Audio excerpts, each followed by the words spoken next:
My goals and plans for Podcast Movement 2015. It's the Podcast Report, episode 41. Show notes, links, conversation, and more at thepodcastreport.com/41. Show hotline 503-897-1290. It's the Podcast Report with Paul Colligan. And here's Paul. The big idea for today is simple. If you don't know what you want, you're not going to get it.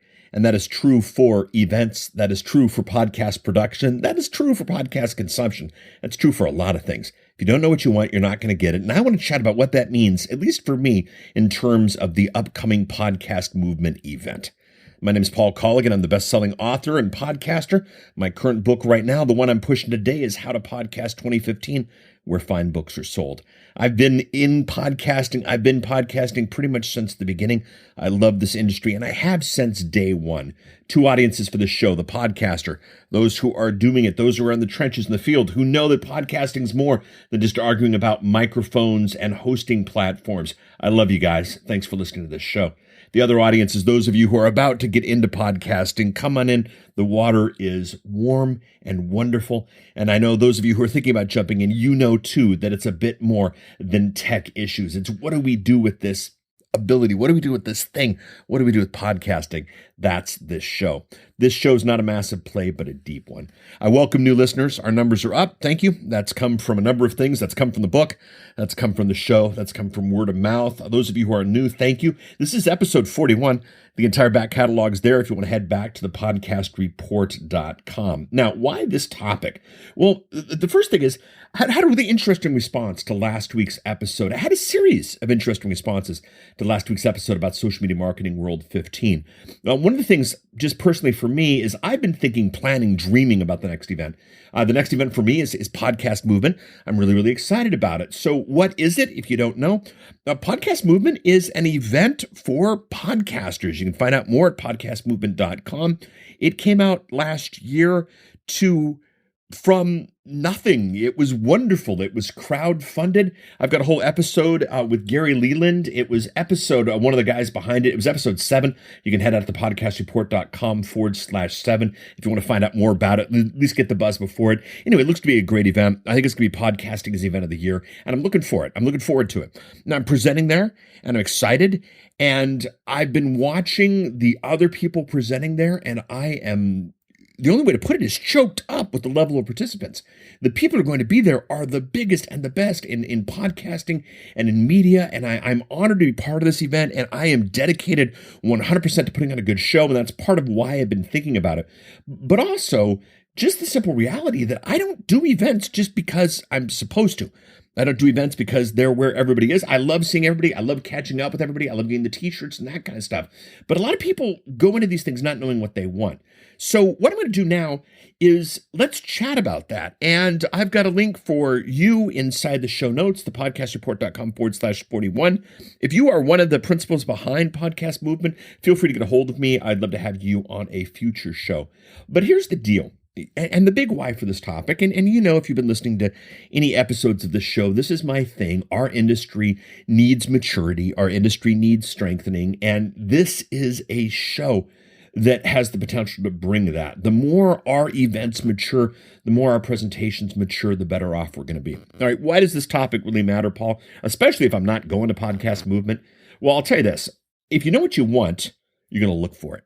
If you know what you want, you're going to know if you got it or not. And if you know what you want and didn't get it, you're going to know if you need to change what you're looking for or change what it is that you did to get there. But if you don't know what you want, it's not going to happen. If you haven't thought about it yet, I want you to start the process. I want the Podcast Movement guys team to start the process of thinking about it. And I want you, the potential event attendee, to think about it. If you're coming, what's your plan? If you're not coming, maybe there's a plan for you to take a look at and to think about. So there we go. I've got 4 ideas. I've got 4 suggestions, 4 recommendations for Podcast Movement that I would love to see based on events that I've been to in the past, based on things I've heard about the show.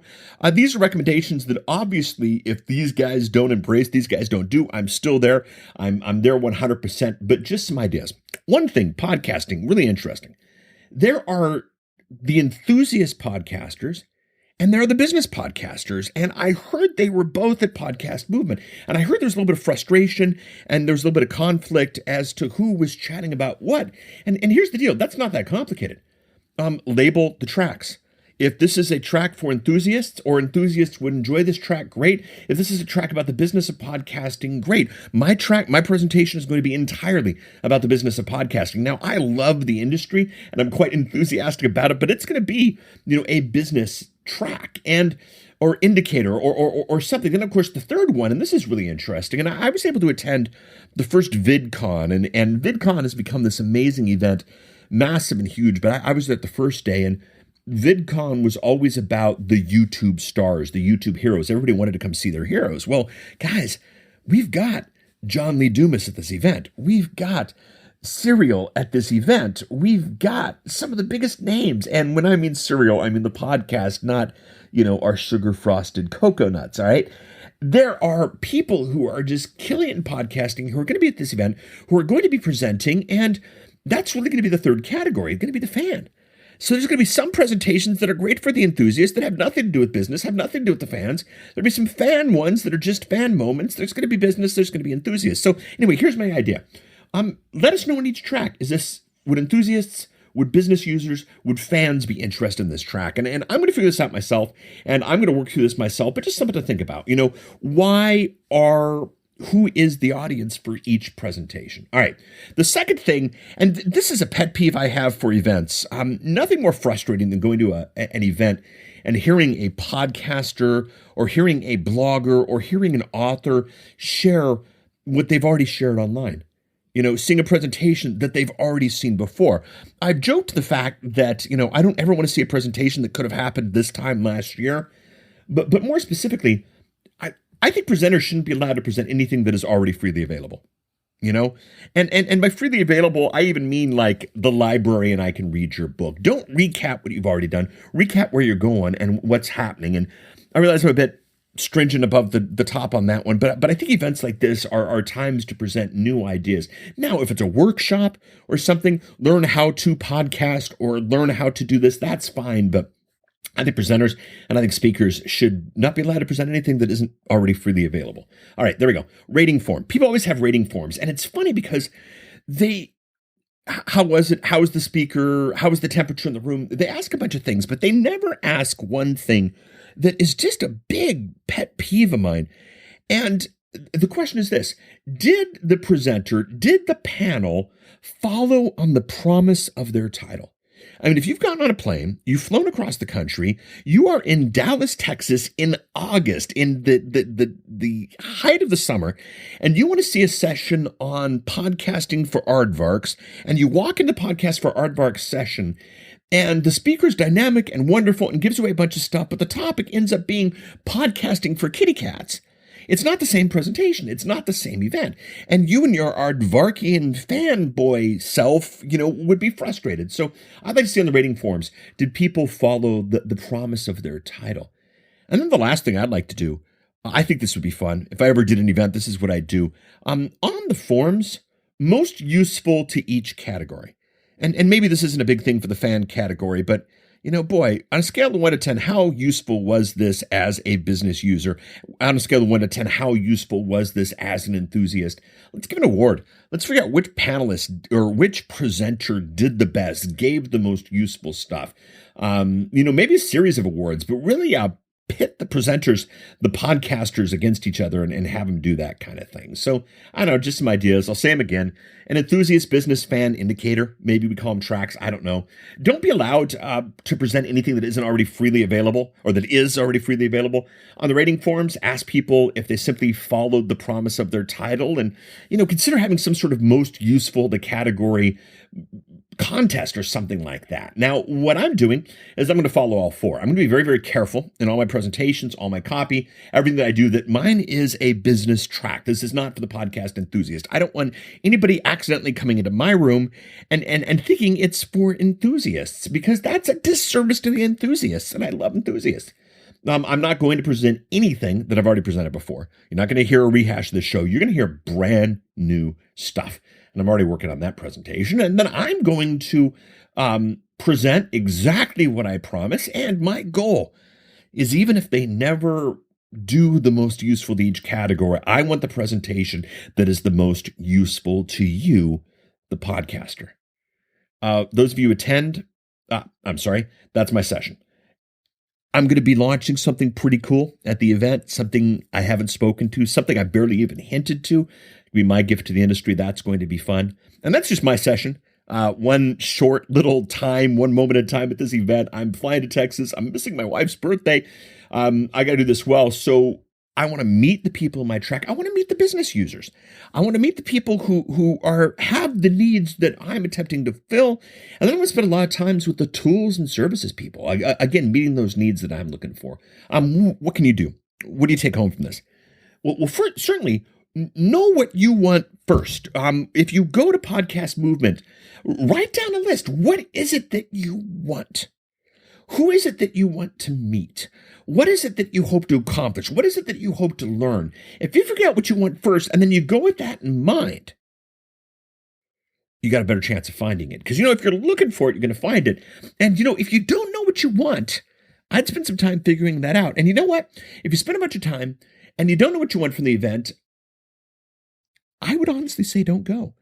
If you have no idea what you want out of this event, you're going to go and you're going to get frustrated because you didn't get it. You're going to meet some great people and you're going to have some fun. But gosh darn it, get what you want out of this. I have put up a thread in Google Communities, the podcasting community, the big one. I put up a thread asking what you want. I've opened that up. A link to that is at thepodcastreport.com/41. I would love to hear your suggestions, because I think, the guys at Podcast Movement have been amazing. Everything that the audience has said, everything the public has said, they've responded to it. So if they produce what we want and we come knowing what we want, the industry is going to mature. This is going to be a bigger event. I hope I've spurred you on to walk that through. Please go ahead and make a comment. I know the guys are going to take a look at it. With that said and done, thank you so much. All right, logistics for this show. I would love your thoughts. Thepodcastreport.com/Twitter. Go ahead and follow me there.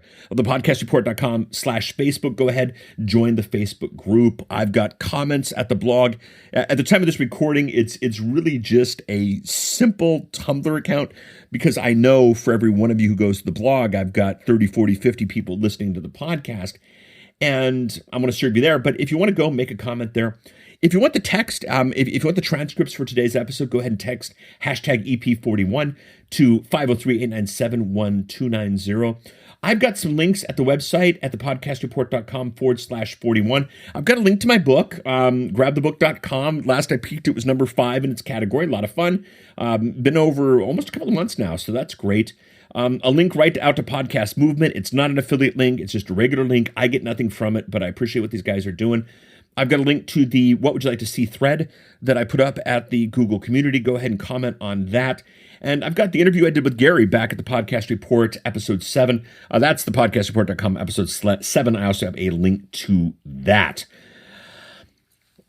If this is your first time to the show, please subscribe. The power of podcasting is not that Paul can sit here and chat into a microphone for a little while, but that you can subscribe and that you can get the shows you want, when and where and how you want, at the device of your choosing, at the consumption of your choosing. Some of you will listen to this at 1.5 speed, 2 speed. Some of you listen to this at half speed. As the podcaster, you're in charge. And when you get the content you want on your device pushed automatically, that is what has made the industry what it is. We are at all the big players, thepodcastreport.com/iTunes, /Stitcher, /Pocket Cast, /TuneIn, /Spreaker, /iHeartRadio, even /Overcast. You can subscribe there to any of those. We'd love a review if you got one in you. I like to know that this is working, and I like other people to know that this is working. And finally, last but not least, the big email is thepodcastreport@outlook.com. Thank you so much. Appreciate you listening to this show. We'll stop chatting about events on the next episode, but thanks for joining with me on this one. Love to hear your comments. Love to hear your thoughts. Have a great day. Chat with you next week. Bye.